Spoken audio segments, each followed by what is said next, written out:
From KSAT 12, the Nightbeat starts right now. 70s earlier today, but don't get used to it. A cold front is just hours away, and you'll notice the changes first thing in the morning, particularly in terms of the wind. Notice how after midnight tonight, especially after 2 a.m., our winds start to pick up first thing in the morning, stepping outside for the bus stop. Wind gusts between 40 and 45 miles per hour. Not only that, some cooler air is on the way, another hard freeze in the forecast, and some good-looking rain chances when the first batch of rain arrives in just a bit. Adam, thank you. Today we got our most thorough look at the law enforcement response into the Robb Elementary School shooting in Uvalde. The United States Attorney General went to that community and he called what happened on May 24th of 2022 a complete and utter failure. You remember that 19 students and 2 teachers were killed that day. Tonight, we also hear from one of the law enforcement officials who was named in that newly released critical incident report from the Justice Department.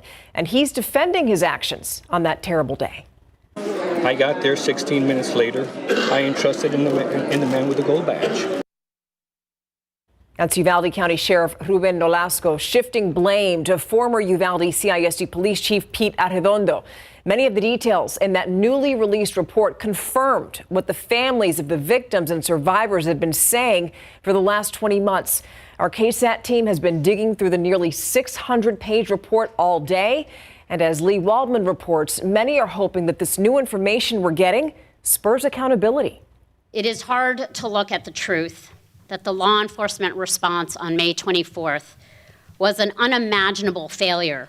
A failure by those who were supposed to respond to children's calls for help inside of classrooms here at Robb Elementary. 33 students and 3 of their teachers, many of whom have been shot, were trapped in a room with an active shooter for over an hour as law enforcement officials remained outside. The Department of Justice releasing its critical incident review of the law enforcement response on May 24th, 2022. For nearly 2 years, the families of the 21 victims have cried out, saying law enforcement did not stop the gunmen as they were trained. Thursday, that was confirmed. Had the law enforcement agencies followed generally accepted practices in an active shooter situation and gone right after the shooter to stop him, lives would have been saved. This report listed 10 instances where law enforcement should have and could have stopped the killing, but didn't. As expected, it pointed fingers at the lack of action taken by then Uvalde CISD Police Chief Pete Arredondo and acting Uvalde Police Chief Mariano Pargas. One of the surprises inside of this DOJ critical incident review is the fact that the crime scene inside of classrooms 111 and 112 was compromised by members of law enforcement who returned back simply to get another look for themselves. I didn't realize that the scene was compromised. The scene was compromised, that there was people that shouldn't have been there that were entering the classroom. With this report finalized, these families are turning their focus back to Uvalde County District Attorney Christina Mitchell to file criminal charges on those who can be held accountable. I also hope that this lights a fire up under the district attorney's, because we know that she has not done a thing, and we refuse to accept that. In Uvalde, Lee Waldman, KSAT 12 News. So we just heard there that families want criminal charges to be filed against those responsible for the failures at Robb Elementary. But the person who would make that decision, as you just heard there, is Uvalde County District Attorney Christina Mitchell. The Night Team's Patty Santos spoke with a criminal law expert to get some insight on how this case could move forward from here. This is probably the most extensive piece that we have about all of the failures that happened that day. What else does she possibly need to prosecute or to remove these people from their positions of power? Criminal law attorney Brent de la Paz says the Department of Justice investigation may just be what Uvalde County District Attorney Christina Mitchell has waited for. He believes the case could go to a grand jury in days. So grand jury meetings are secret. So yes, they could very well be meeting, as early as possible to go over these things and to present this. He says reports by the DOJ, the Texas Department of Public Safety, and other independent investigations could all carry weight in any case. Look for consistencies in things that everybody has seen the same thing, the same 1, 2, or 3 things.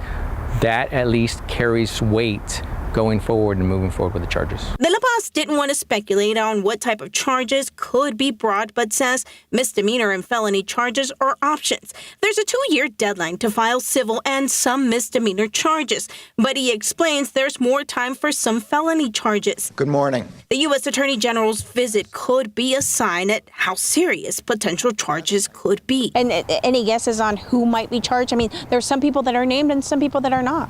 I think it's been pretty clear who some of the targets are, whether or not they will actually be charged.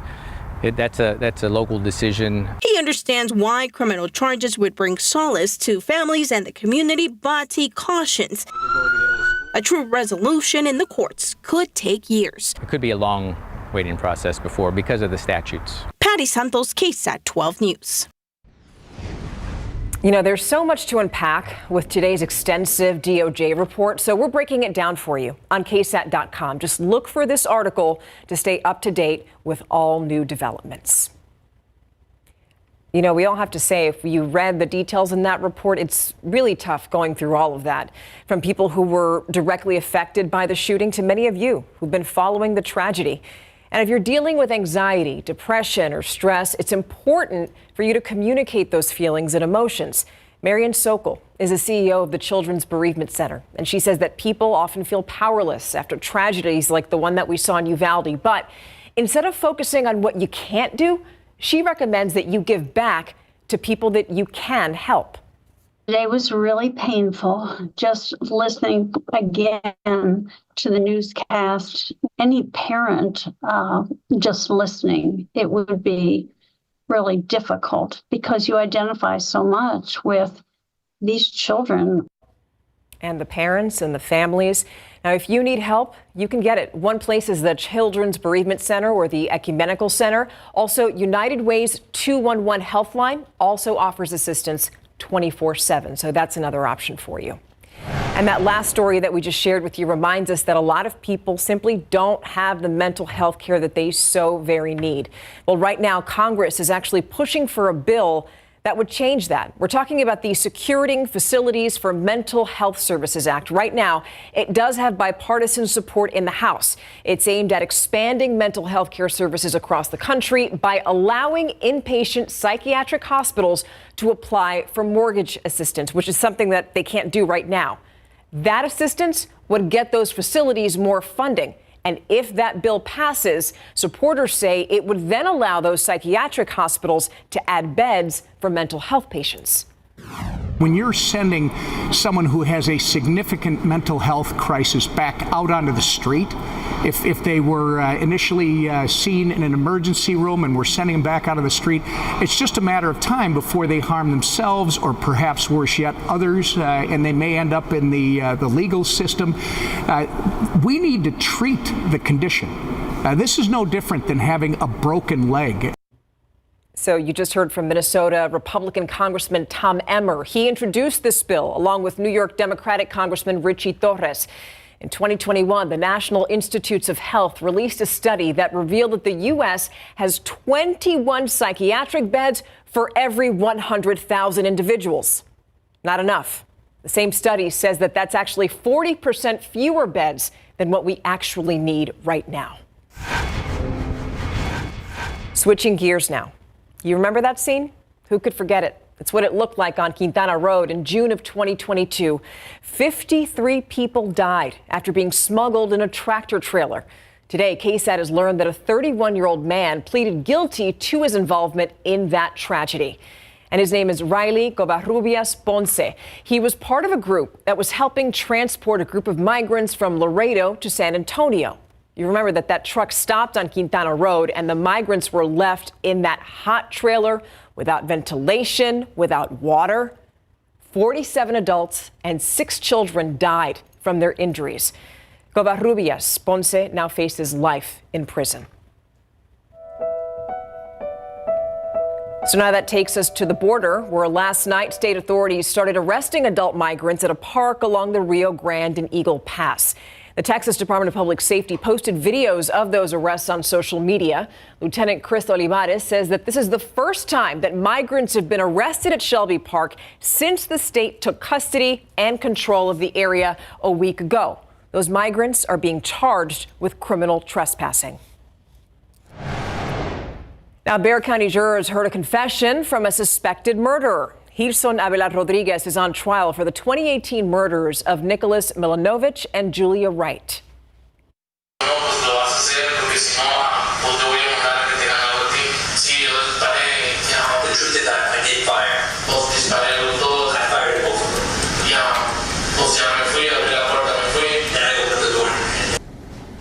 You heard it there. Closing arguments in this case are expected tomorrow morning, and if he's convicted, Abelard Rodriguez faces an automatic sentence of life in prison without parole. Just a reminder that we're live streaming this trial on KSAT.com, KSAT Plus, and also KSAT's YouTube channel. Now, we want you to stick around. You, me, and everyone had to make adjustments this past week with this recent cold snap, like how we care for the trees around our property. Coming up, what you need to know about protecting your backyard from the roller coaster temperatures that we've seen and will continue to see. It's after the break.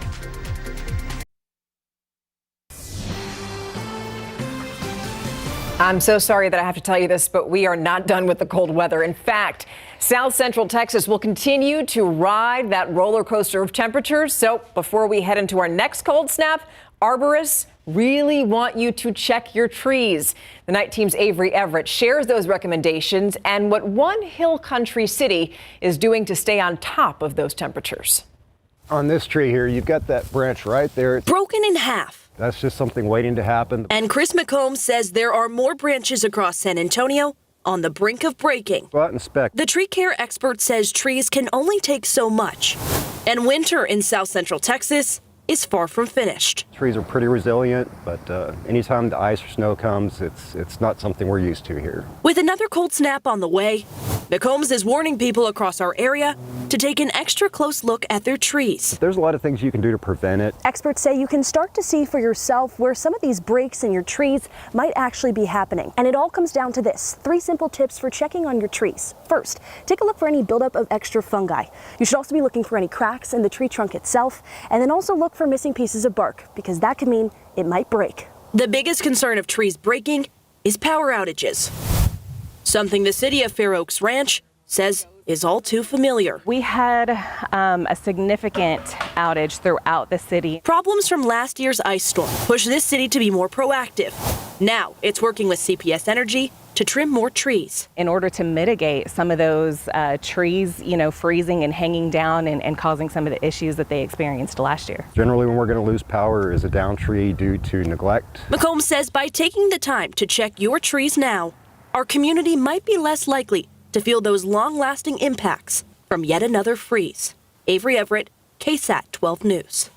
So that same expert says that watering your trees before a freeze can actually help its chances of survival. That's a good tip. If you want more tips to help you take care of your plants out in the cold, we have a full story for you. It's already up on our website, ksat.com. All right, we want to get more. We want to get more information about that weather right now. So we know we talked about riding that roller coaster, 50 degrees right now. Wait, right? Because it's going to get cold again. It will. We were well into the 70s today, even near 80 in parts of the hill country. It all changes tonight as a cold front arrives and sweeps away the warmth. Take a look at our afternoon high temperature trend. Tomorrow, 49. Really, most of the afternoon will be spent in the 40s. And then mid 40s for highs both Saturday and Sunday. By next week, we make it back into the 60s. So there is a little bit of a warming trend on the way. And with that will be some good rain chances. We'll get into that in a moment and a series of disturbances coming our way. But I want to show you the cold front that's knocking on our door right now. It's in North Texas. Amarillo's at 22, Guyman, Oklahoma 17, Oklahoma City at 30.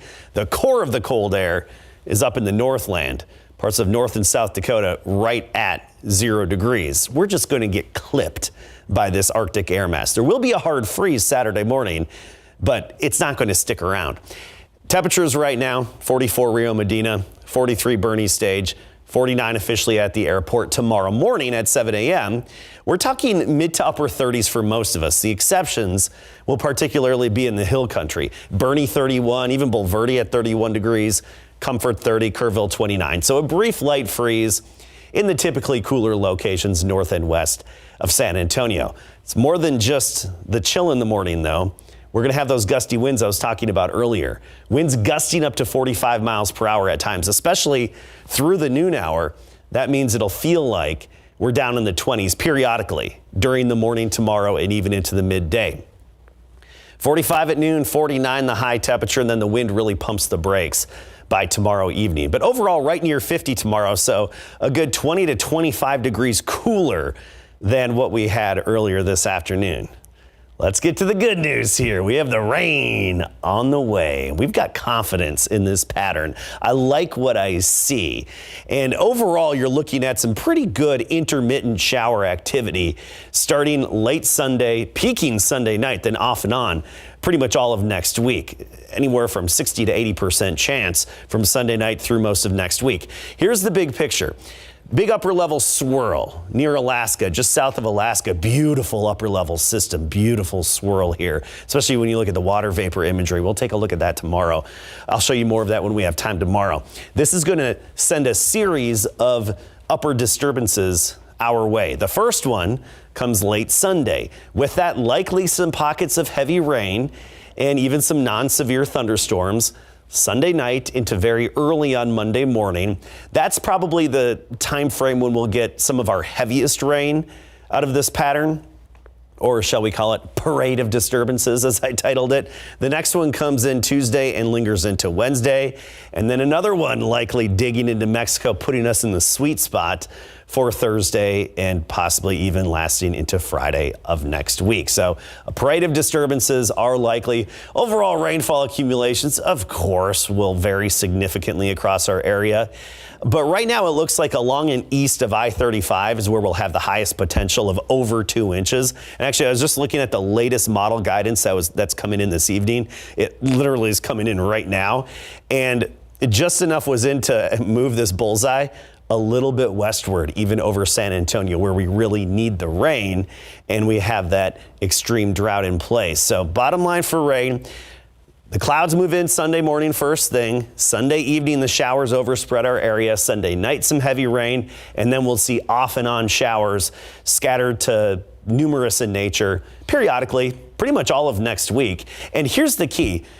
It's going to be rain of the precipitation of the liquid variety. We're going to be well above freezing, no icing to worry about. But I do want to point out, Saturday morning, hard freeze at 25, and Sunday morning we're at 33. Personally, I'm not uncovering my plants or putting my pots back out until Sunday afternoon, just playing it safe. Yeah, that's good advice. All right, thank you.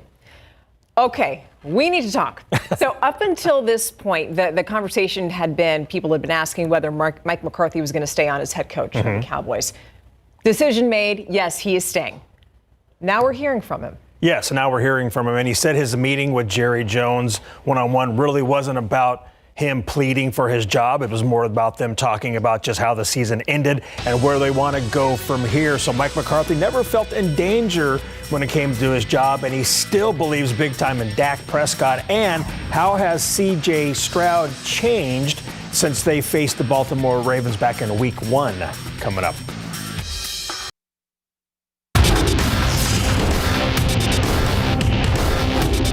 I mean, it's still raw right now.